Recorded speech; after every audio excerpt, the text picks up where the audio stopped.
伫咧新北市中和的民众讲，昨暝拢错一大条，因为海啸的警报无张甜，熊熊亮亮叫。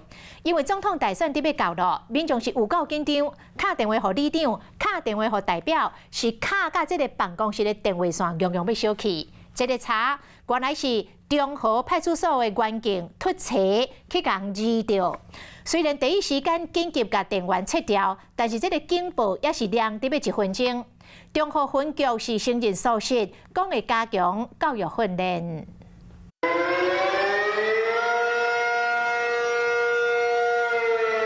听到这个警报声音，民众拢停落来，也有机车起诉，马上抬头看，大家拢不傻傻。我说飞机来了，现在好像随时会打起来。就讲咱来这空袭警报是啥物代志啊？啊尾也都无安怎。民众的惊唔是无原因，毕竟总统大选就特别到啊，只是看看咧，无发生任何灾害。误触这个海啸警报的按钮，那造成各位民众的疑问及不安哦。本分局在此致歉并检讨改进。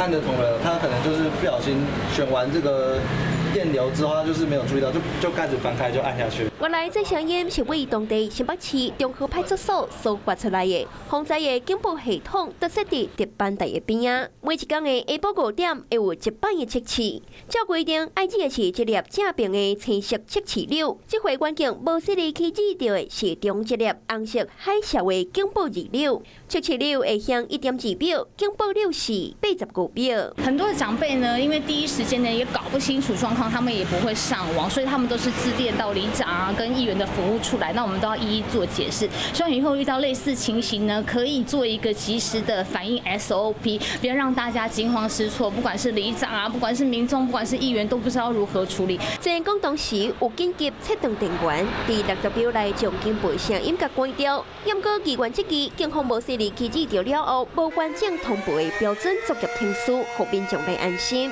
对这个代志，中和分局是承诺会搁再检讨，加强训练。你好，我是宋彦明。想掌握最及时的新闻资讯吗？赶紧订阅、按赞、开启小铃铛，锁定华视新闻 YouTube 频道。